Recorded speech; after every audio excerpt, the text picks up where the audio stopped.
Amy Coney Barrett's nomination to the Supreme Court is official. The New York Times has a fake bombshell on Donald Trump's tax returns, a ballot harvesting scandal in Minnesota, and 24 hours away from the first presidential debate.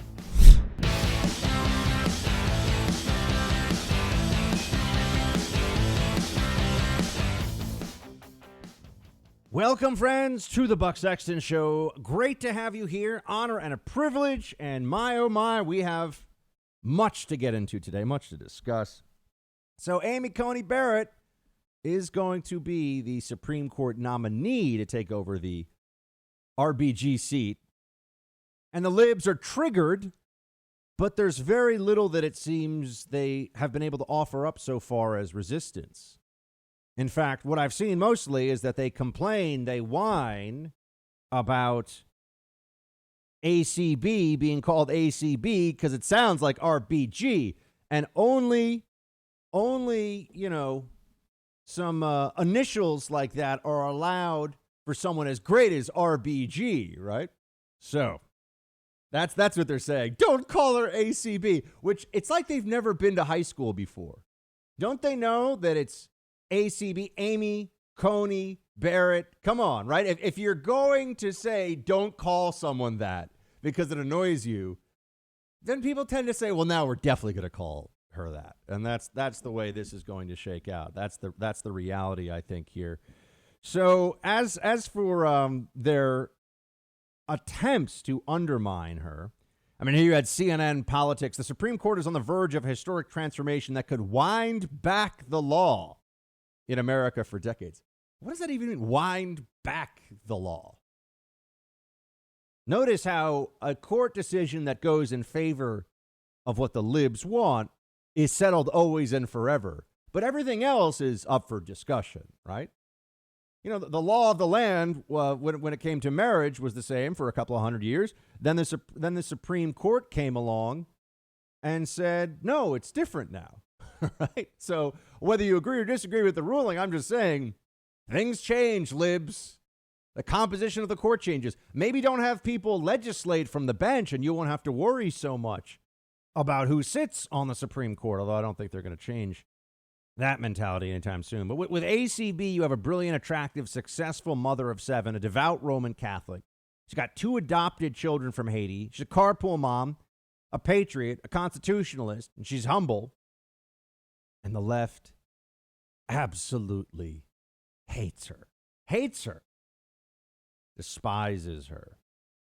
Well, we know they're desperate because they're saying things that are just objectively, factually untrue. Perfect example of this would be Joe Biden himself. Play clip 1. Never before in our nation's history has a Supreme Court justice been nominated and installed while a presidential election is already underway. It defies every precedent, every expectation of a nation where the people are sovereign and the rule of law reigns. But yesterday, before Justice Ginsburg could be laid to rest and after thousands of Americans had already cast their ballots, the president nominated a successor to her seat. There's no mystery about what's happening here. President Trump is trying to throw out the Affordable Care Act, and he's been trying to do it for the last 4 years. The Republican Party has been trying to eliminate it for a decade. Everything that he said about how this is unprecedented is a lie. It's just not true. I mean, he can say it, but it's a lie. He can pretend that that's the reality as long as he wants, but it will not change history. There have been plenty of Supreme Court seats filled in an election year. Plenty of them. So it's not unprecedented at all. And when they say things like it's unprecedented or it's illegitimate, you should pay very close attention because it is precedented. And in what way is it illegitimate? It's as legitimate as it gets. This is what it says should be done in the Constitution. But they're absolutely desperate. That much is for sure. They're desperate at this point because what do they have to go on here? You know, when you have a white male we know what the playbook is. Have someone from their past accuse them of rape. I mean, that's what they did with Kavanaugh, or attempted rape. That's what they did with Kavanaugh, or gang rape, actually, using drugs to drug people. That's what the third accuser of Kavanaugh said. So we know they have that as a plan. We know that's out of the playbook. Accuse somebody with no evidence, with not even the substantiation necessary to prove that two people even ever met. Right? But with no evidence, accuse a white male of rape, and that becomes that smear becomes the defense against that person being elevated in the Supreme Court. But what do they do with this person, this woman? They're saying, oh, she wasn't on the court long enough, only 3 years. Who wants to guess how long Elena Kagan was on the federal bench? Oh, that's right. She was a lawyer who had worked in policy for the Obama administration. Elevated to the Supreme Court. That's not going to work very well, is it? No, that's not going to. They're trying all of these attacks just to see if they can get some leverage, get something here. And I think that they've misunderstood, to borrow from Bush, they've misunderestimated. They've misunderstood the degree to which the right is unified on this. Because the smearing of Kavanaugh was the ugliest political attack many Americans have ever seen. And while it's hard to believe anything could sink lower than that, everyone has been assuming the Democrats will be even more grotesque when they go after Amy Coney Barrett. I've been thinking this will just be satanic, but how? And so far, I've stumbled. I can't tell you that I even know what it is they're planning to do. I can't come up with a war. Now, I'm not an evil sociopath like a lot of these Democrats are, so I wouldn't expect that I'd be able to figure this out necessarily. But they've been trying to see if they could at least start to erode support for Amy Coney Barrett, and it's not going to work. Because the Kavanaugh moment was a moment of political awakening for a lot of conservatives. It was a moment of recognition of what the other side is willing to do. It injected conservative steroids into people's ideology, right? It made those of us who had thought politics is the art of the possible and trying to find the best compromise you can under the circumstances, turn those people into, I'm a wartime conservative, we have to win. Until the other side stops being crazy, we just have to keep winning until we get tired of it. And we're not tired of it yet. So they've tried these attacks against Amy Coney Barrett, like the attack on her from numerous liberals. I was seeing this over the weekend. I'm not making this up. People were going after her for adopting 2 children from Haiti. There was a professor from Boston University, Ibram Kendi, and he said that this was because she was a colonizer, and then said a bunch of other horrible things about the creation of a family. I mean, adoption is such a beautiful thing. We all know that. It's about parents loving their children, building a family together. We should all celebrate it. Anyone who tries to undermine or attack adoption to score political points is pure scum. You got to remember that. You got to remember that in these days ahead.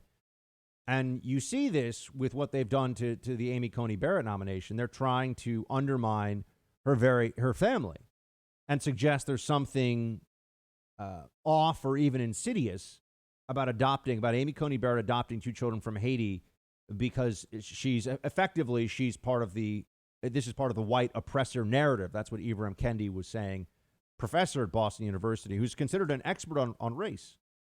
And he said some other more terrible things too. Now there are people who are calling for him to be fired. I doubt he will be. He accused her of using her 2 adopted Haitian children as props. Here you go. Here's the actual quote. Some white colonizers adopted black children. They civilized these, quote, savage children in the superior ways of white people while using them as props in their lifelong pictures of denial, while cutting the biological parents of these children out of the picture of humanity. That was the quote from Ibram Kendi. I mean, an absolutely horrifying thing to write, to think, to believe. As a professor at Boston University, folks, you can have your kids for the pleasure of about spending $60,000 a year. You can have this man teaching your children what to think about race relations. A disgusting thing. And he wasn't the only one. Other people were saying that there was, I actually had some blue checks come after me because I said adoption is beautiful. All of a sudden, adoption to the left is not beautiful. They're willing to attack it. Cross-racial adoption, you see, is the problem as they view it. And it results from trauma and can often be very complicated and result in more trauma. This is what the left was saying. There was a whole chorus of blue checks over the weekend trying this.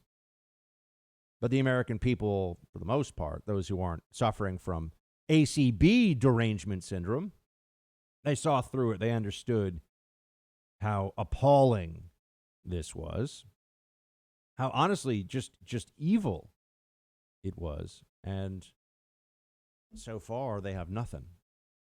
They're going to attack her Catholic faith. They're going to attack her adoption of 2 Haitian children that she's raised as their mother and loved them and made them a part of her family. They're going to attack attack her for being a traditional mother who raises children, as well as a highly successful federal judge and lawyer and a great legal mind. All of this is going to be the opposition to her, but it's also weak and pathetic and stupid, isn't it? And it's not going to be enough. It's not going to be enough. That's why I say, why have hearings? Why even go through this? Vote next week. Vote as soon as Mitch McConnell can get the Senate together and get it scheduled. Have the vote, have her installed. No more games. This is not playtime. We got an election to focus on now, folks. Trump has made his nomination. Republicans have the votes. The Supreme Court seat should be filled. There's no question about that at this point. It should be filled, and it should be filled before the election. Here's what the president said about his pick. Play 18. Amy Coney Barrett will decide cases based on the text of the Constitution as written. As Amy has said, being a judge takes courage. You are not there to decide cases as you may prefer. You are there to do your duty and to follow the law wherever it may take you. That is exactly what Judge Barrett will do on the U.S. Supreme Court. And that's exactly why the liberals hate her so much. That's why they oppose her, because she won't do what they want her to do, which is bow to left-wing pressure and pretend things are in the law that are not.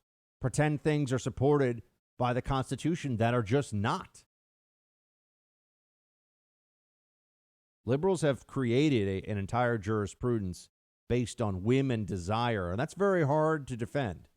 That's why intellectually there's an insecurity at the base of all of this. They know that they can't really argue, for example, that Roe v. Wade, the right to privacy, I mean, this is absurd. It's absurd. A lot of you I know would say it's evil as well.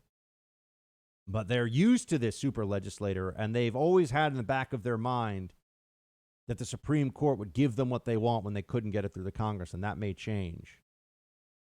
Which is why I can't see their pathway to destroying ACB or to derailing the nomination. But until it is official, until it is done, I'm not counting on anything. That's why I want it to move. I don't want to give the left any chance to mount some kind of assault here. I don't want to give them an opportunity to pull some last-minute shenanigans. The Kavanaugh hearings were sailing through just fine, folks.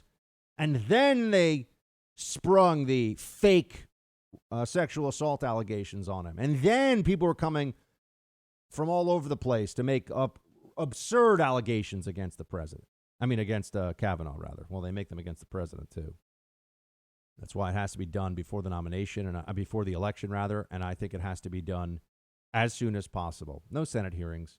We don't need to have Kamala Harris, who doesn't have 1/1000th of the legal understanding, expertise, skill, or acumen that Amy Coney Barrett does. But we don't have to have her try to grandstand for all of us. It doesn't do us any good. Doesn't help anyone except for the power-mad Democrats. So why give them what they want? President Trump says it's going to get done. I certainly hope he's right. Play 22. Do you anticipate to have her confirmed before the election? I would like to. I would say we have plenty of time, just in case your next question would be, well, should you wait? they wouldn't wait, number one. And importantly, we have a lot of time. We also could go after. We have a tremendous amount of time. And it's been done many times before this way. It's an election year. No, I think we're going to have it done easily before the election. I think it would be nice to get it out of the way. It's so important, a decision. I think it's important. We're going to try to have it done quickly and before the election. But think of all the time. So then you have from that date, you have all the way to January 20th. So, I mean, who would not do this? They say, well, why did you wait for the next? Well, elections have consequences, and we won the election. We have the Senate, we have the presidency. So I think she'll be confirmed before, and probably long before the election, relatively long before the election. Let's hope so, but if we're going to learn from history, folks, we know do not delay, do not give the Democrats an inch, do not allow for any last-minute acts of sabotage. Ram it through, ram it home, get it done, put ACB on the Supreme Court. What does the COVID-19 pandemic have to do with you losing your home? Well, you see, cybercrime's up about 75%, according to the FBI, and your home's title is online. That's where the bad guys find it. Then they kick you off your home's title with a quitclaim deed, take loans out against your home's equity, and leave you stuck with the payments. Sometimes you won't even find out about this until you get a foreclosure notice in the mail. You have to create a virtual barrier around your home's title with Home Title Lock. Home Title Lock can set you up so that the moment there's any tampering detected, they'll shut it down when it comes to your home's title. The usual identity theft services do not protect you. And your home is your most valuable asset. It's your safe haven. Take action today. Go to HomeTitleLock.com, register your address to see if you're already a victim, and use code RADIO for 30 free days of protection. That's HomeTitleLock.com, code RADIO for 30 free days of protection at HomeTitleLock.com.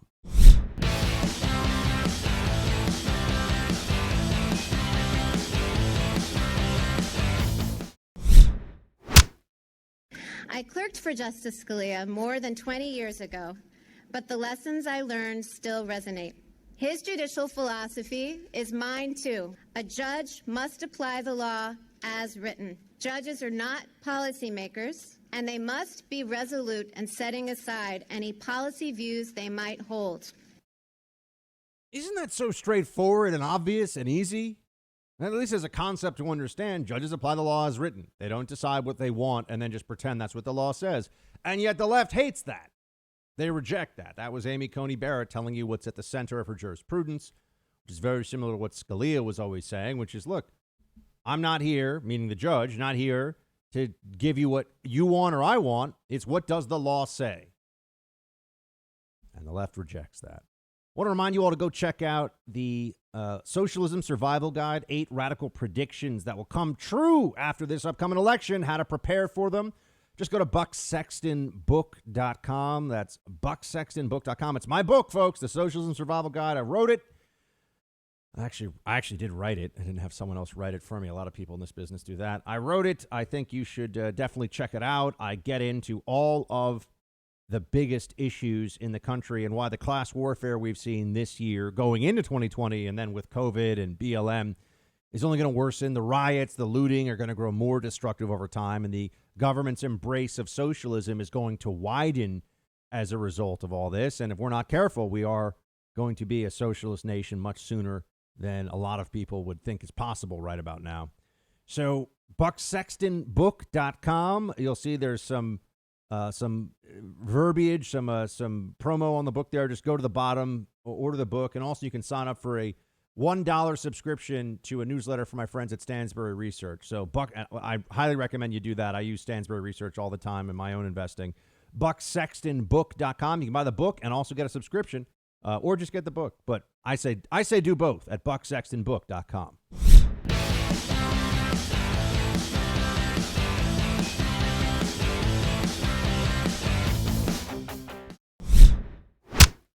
Joe Biden didn't even last a day today. Didn't even last an hour after the weekend, calling a lid on the campaign. Another one. Oh, I'm sure it's because he's doing all that debate prep. How much debate prep do we think this guy is really doing? versus how much of what we hear going on here is actually about naps. Now, a lid, unless you are somebody who works in journalism, this is what they call an end to official campaign activities for the day. So they put a lid on it. It's kind of like, all right, guys, that's it. You know, it's like they're calling the press conference over, so to speak. I mean, they're saying, all right, that's it. No more open stuff. No more coverage for all of you. We're calling a lid for the day. You know, it's like calling a wrap on a movie set, right? That's a wrap. You know, we're done with this thing. And yeah, Joe Biden calls a lot of lids. His campaign, and they call them at 9:40 in the morning or whatever it was today. Very, very early on. They're doing everything they can to try to drag this third-tier C-team political candidate. I mean, it really is amazing. You know, just go back and look at what Biden's chances were in 2008 when he was running. And you can see he was right there alongside those great esteemed politicians, those political minds of our era, like Dennis Kucinich. I mean, he was a Dennis Kucinich level candidate in 2008. And now we're supposed to believe that he's the guy to lead the country. No, it's just Democrats have a very powerful apparatus. The Democrat Party is a very well-established machine, and they think they can mobilize enough of their forces behind this guy that they can carry him across the finish line and then figure out who's really going to be the president afterwards, because we all know it's not going to be this guy, right? I mean, they might go through the motions with him for 6, 12, maybe 18 months, but then he's going to be a little too tired. And for personal reasons and health reasons, he's going to step aside. That's my guess. Maybe he makes it to the midterms, but I don't think he gets beyond that. And I think that that's been the plan all along, really.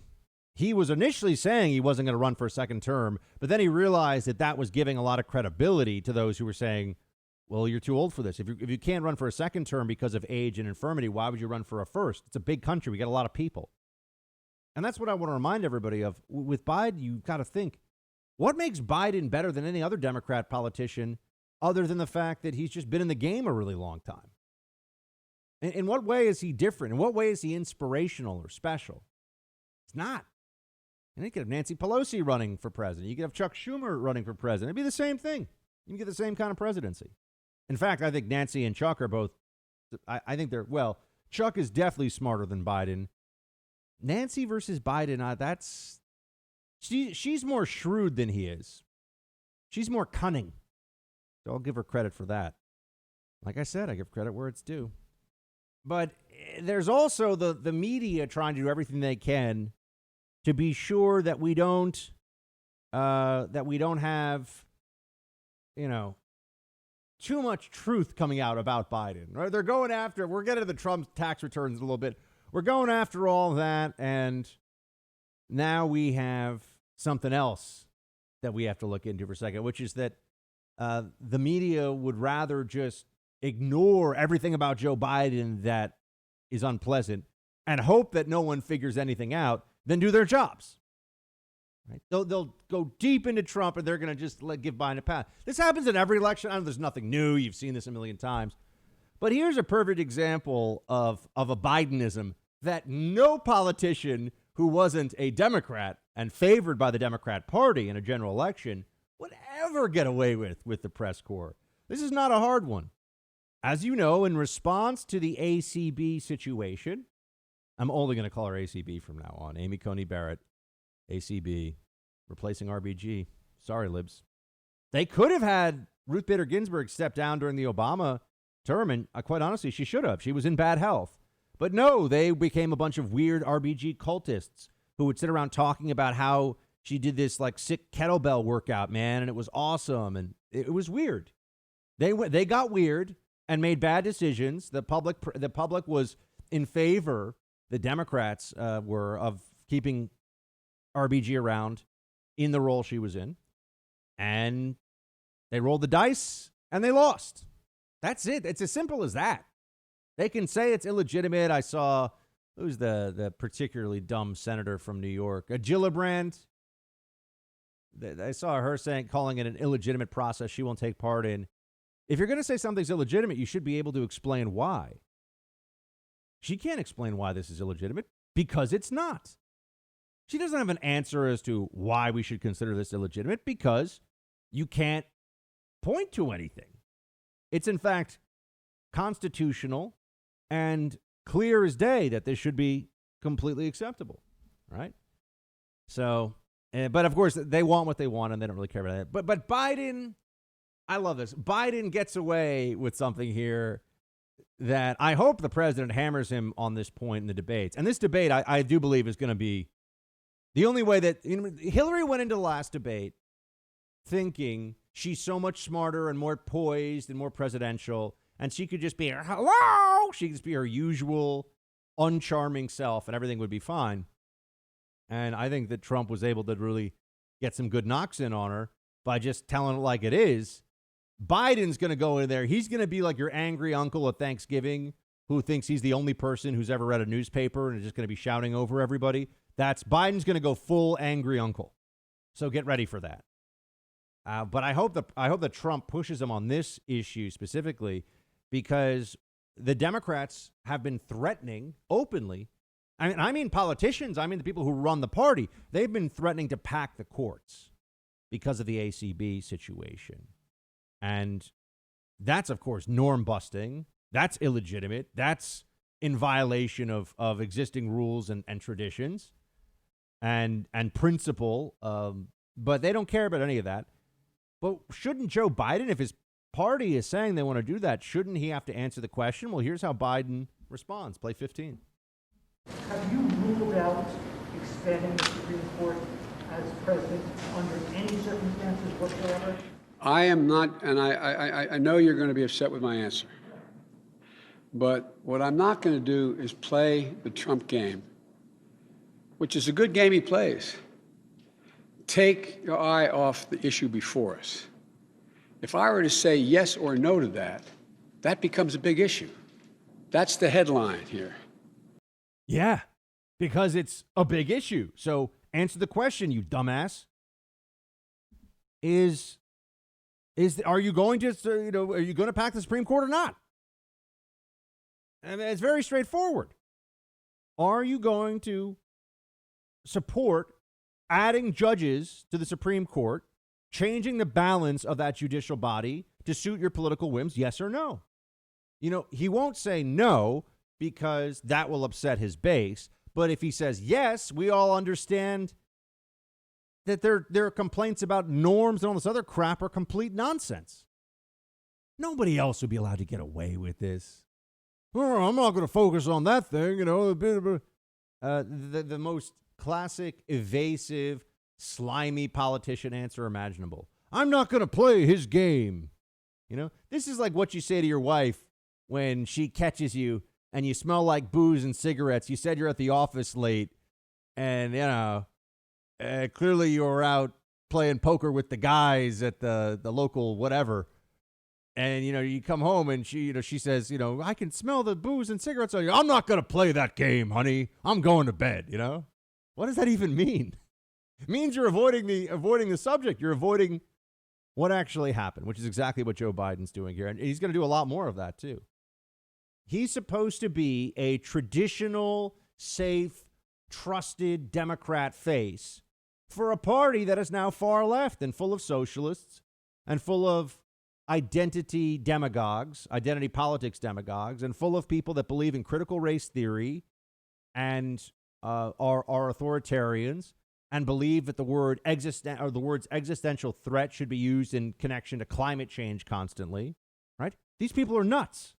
That's Joe Biden's party, and that's his base now. Those are now those are widespread beliefs among Democrats, and Biden has to represent that party. And so you'd ask the very obvious question, well, hold on a second.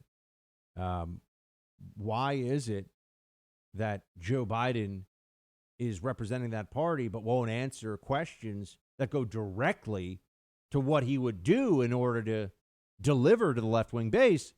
And it's because this is a fraud. This is a fake. He can't tell you what his party really wants because they're trying to convince voters in Ohio, Florida, Pennsylvania, and about 5 or 6 other states that the Democrat Party isn't what it really is. That's what's happening right now.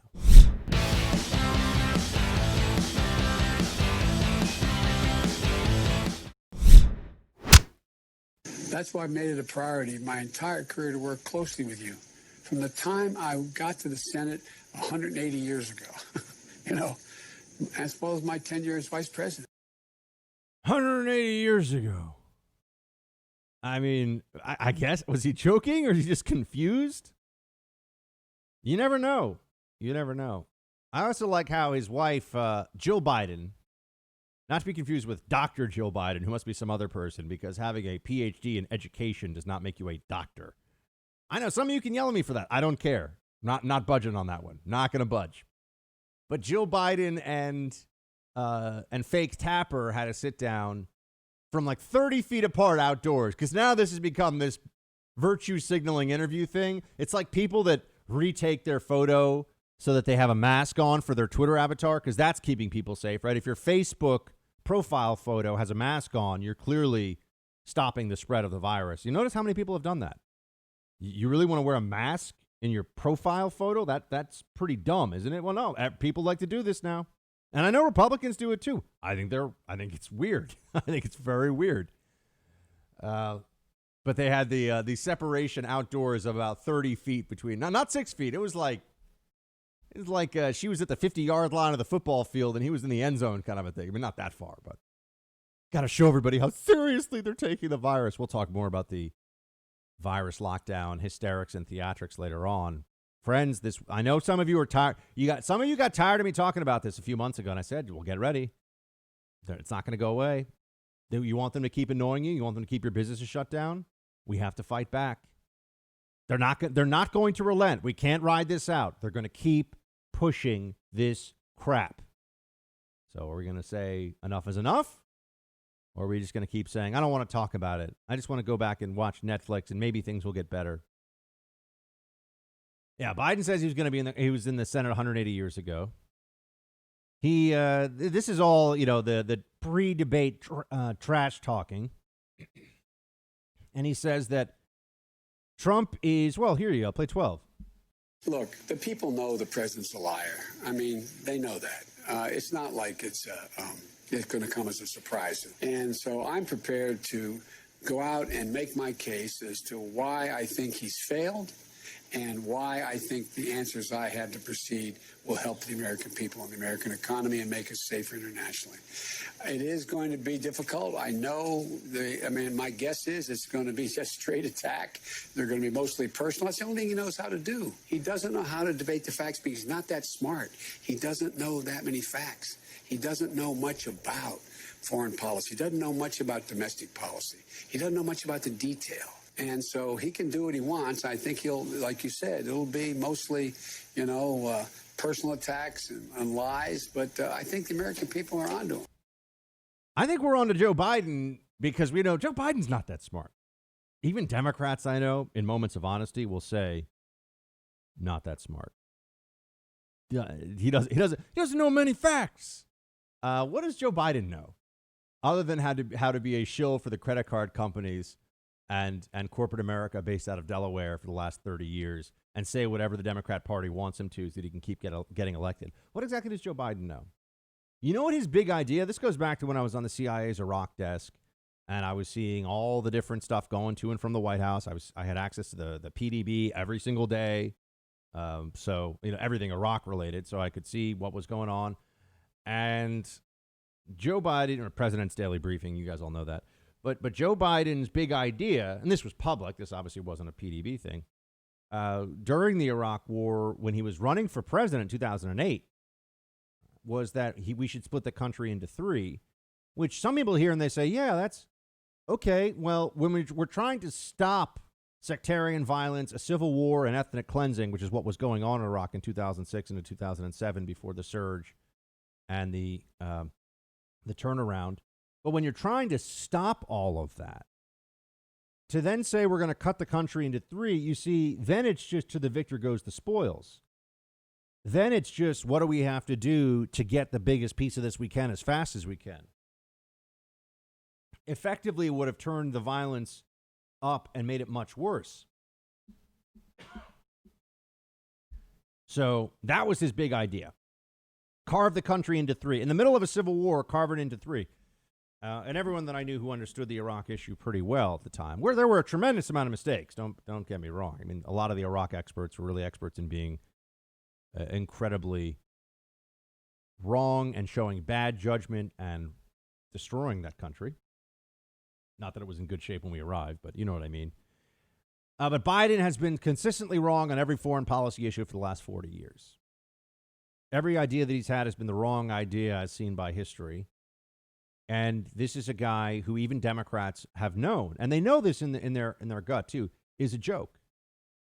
He's not impressive. There's nothing about him that's inspiring. But the Democrats were only prepared to have Hillary for 8 years. They don't have anybody else to fill that gap, and they weren't willing to take a chance on an Obama-like younger person this time around. So that's what we've got. We've got Joe Biden says things like, he doesn't know many facts. And, you know, I remember when FDR got on the satellite phone and was calling, you know, Ho Chi Minh and saying, hey, man, I saw you on cable TV last night on the Fox channel. And, you know, he just say whatever crazy crap he wants and liberals all clap like trained seals. Oh, he's great. He's fantastic. Oh, and then Biden will just do the Trump is evil, Trump is Hitler, or no, in this case, to be fair, Trump is Goebbels. Play 14. You've said it very clearly. You are not a socialist, and you actually have a record to prove that you're not. But what the president does, he says you are. He says it twice as often and twice as loud. How do you combat that lie when he keeps pushing it and some voters start to believe it? Well, I'm not sure anybody that hadn't already made up their mind there for Trump believes, but who knows? But that's, you know, he's sort of like Goebbels. You say the lie long enough, keep repeating it, it becomes common knowledge. Yeah, we get it. That's what Joe Biden's got. Nazi, that's what Trump is.